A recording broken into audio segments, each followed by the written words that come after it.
Magandang araw po, welcome po sa aking channel, Nov9 TV. Patalasasan po, meron po ba kayong mga properties na napapabayaan or non-performing assets? Plan nyo ibenta, pero wala kayong oras pagbenta nito. Kung ito'y pagkakatiwala nyo po sa amin, tawag lang po kayo sa aking numero, usap po tayo, gawan ko po ng video for free. Yes, libre po. Wala po kayong babayaran. Tutulungan pa namin kayong mabenta ang inyong property. Kami na po bala sa marketing, sa boosting, pati po sa paid advertisements, even sa tripping. Hindi na po kayo mapapagod sa pag-entertain ng mga buyers. Kami na po bala sa lahat. Tawag lang po kayo. Nandito po tayo ngayon sa Los Baños, Laguna kung saan meron po tayong bagong video presentation. Isang hot spring private resort or pwede rin pong rest house na may swimming pool.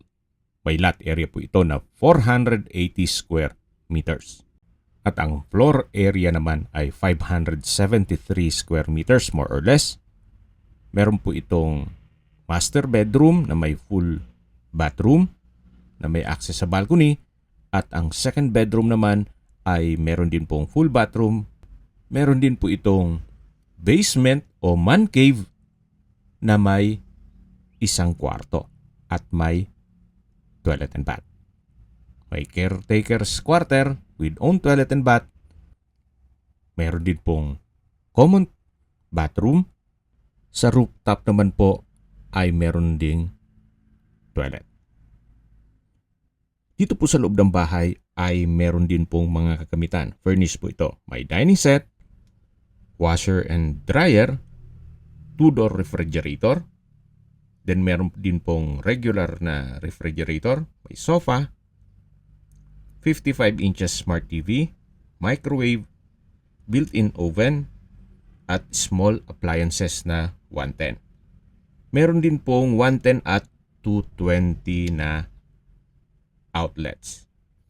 Ito po yung main gate at matatanaw natin ang covered car garage. Nakakasya dalawang sakyan. Doon po naman yung main door. Ito po yung facade, tunghayin nyo po. At ito pong garahe ay automatic ang roll-up door. Ito naman po yung access papunta sa swimming pool. May sukat po ito na 20 by 40 at 5 feet ang depth. May shower by the pool at children's pool.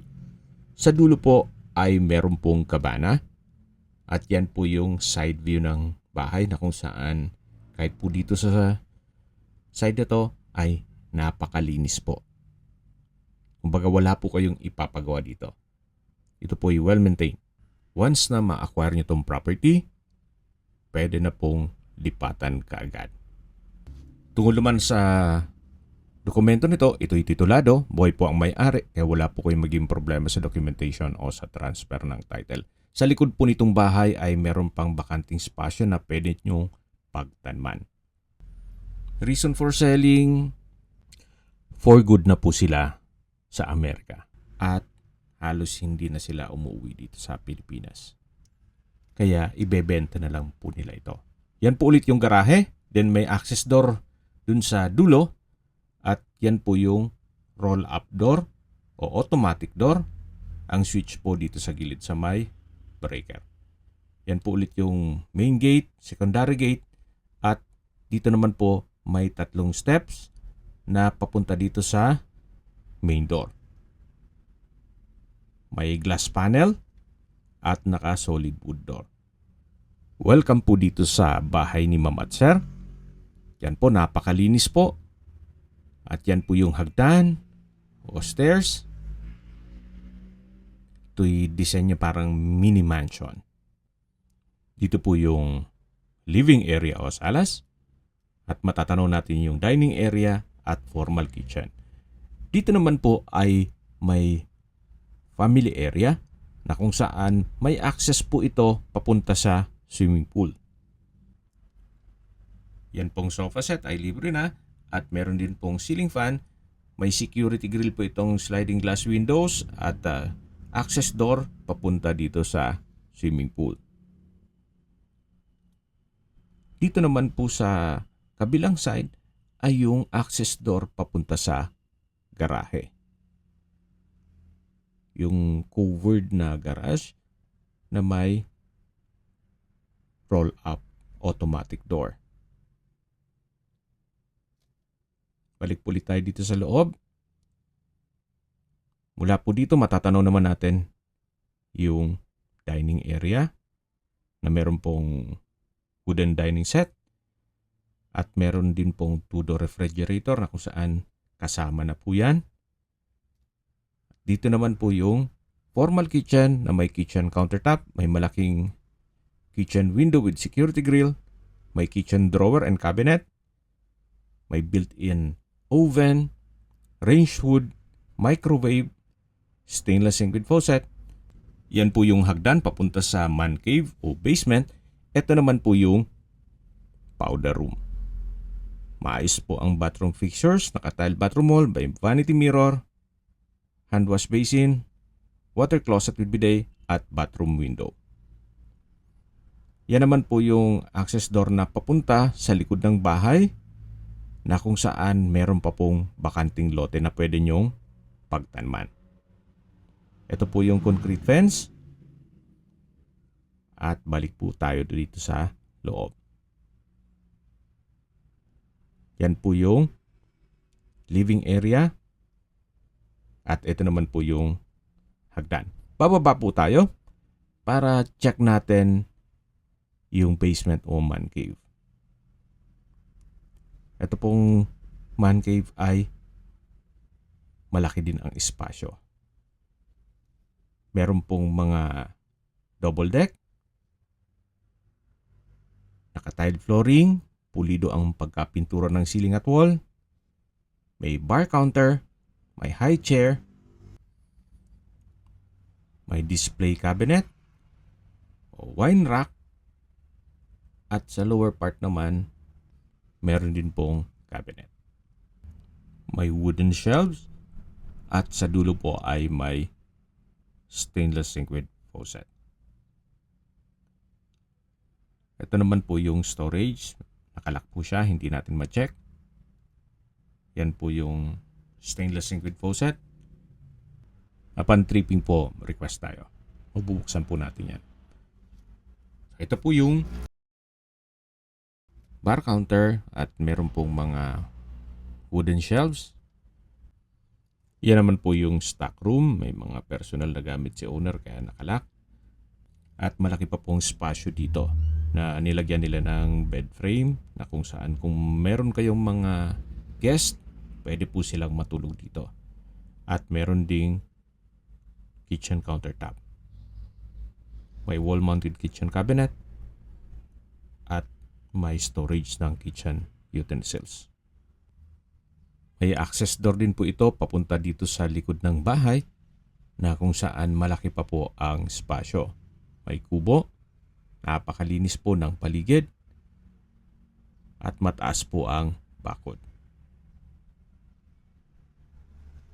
2 kubo po yan at yan po yung access papunta sa swimming pool.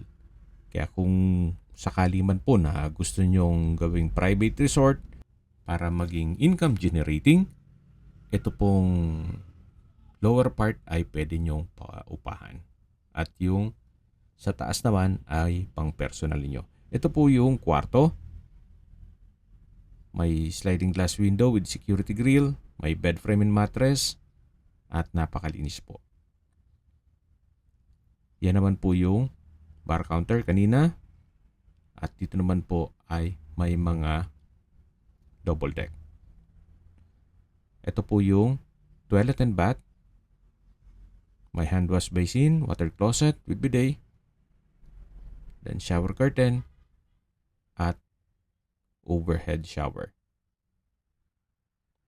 From floor to ceiling po ang tile bathroom wall. Yan po yung toilet and bath dito sa basement o man cave. Akyat na po tayo. Ito po palang hagdan ay naka-tiled staircase at naka-wooden handrail. At balik po ulit tayo dito sa ground floor. Yan po yung powder room. Dito po yung kitchen at dining area. Sa dulo naman yung access papunta sa swimming pool. At ito po yung living area o salas. Yan naman po yung hagdan. Napakaganda po ng disenyo, semi-spiral. Mayamanin po ang dating. At ito naman pong hagdan ay naka-tiled staircase, wooden handrail at metal railing. Samahan niyo po ako, akyat po tayo. At nandito na po tayo sa second floor. Yan po, tunghayin niyo po, napakaaliwalas, napakalinis. Iba po pag color white. Check po natin itong unang kwarto. Naka-solid wood door. Malaki naman ang espasyo. May dalawang double deck. Naka-tiled flooring. May customized glass window. Pulido din ang pagkapintura ng ceiling at wall. Window type aircon. At may sariling toilet and bath. Meron din pong wardrobe. Check natin itong banyo. Naka-solid wood door.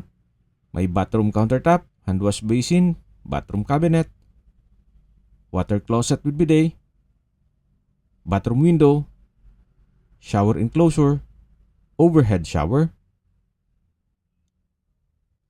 at from floor to ceiling po ang tile bathroom wall. Yan po yung toilet and bath ng second bedroom. Yan po ulit yung hallway. Yan po yung hagdan. May chandelier. Then yung open below. At dito naman po yung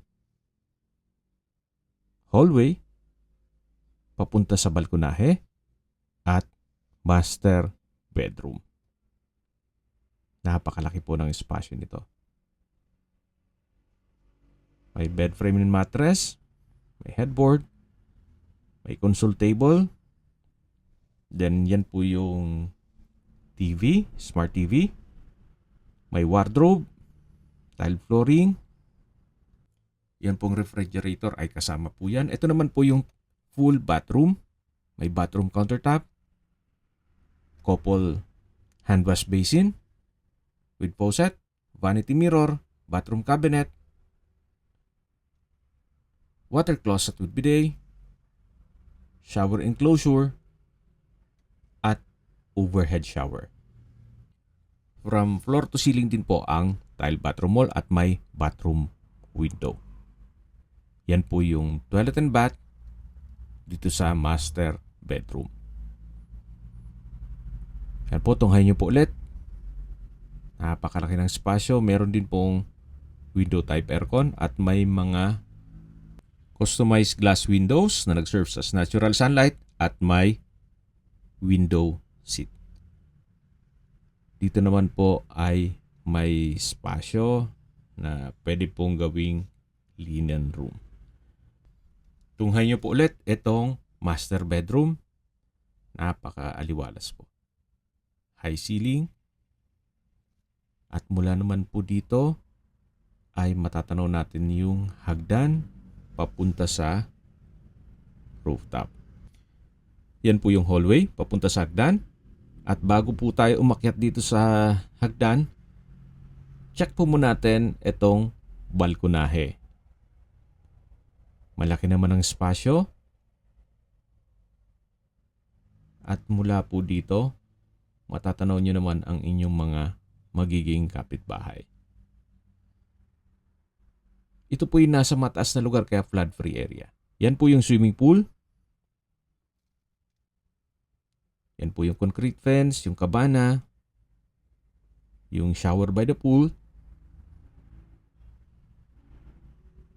Nasa hilly na area po tayo. Kaya mataas po ang elevation nito. Balik po ulit tayo dito sa loob. Yan yung master bedroom, yan yung hallway. At aakyat na po tayo. Meron pong glass blocks na nag-serves as natural sunlight. Samahan niyo po ako, kaya't po tayo. At nandito na po tayo sa rooftop, na kung saan maganda rin pong maglagay ng kubo dito. Dito po sa taas ay meron din pong banyo. Actually, pwede pong maglagay ng glass structure dito sa taas. Pwedeng maglagay ng sauna. So, depende po sa inyo kung anong magiging disenyo nito. Yan po ang kapaligiran. Hindi pa po crowded itong area. Napakatahimik po, sariwa ang hangin, at sa klima naman po, panayad lang. Hindi naman siya ganun kainit at hindi naman ganun kalamig.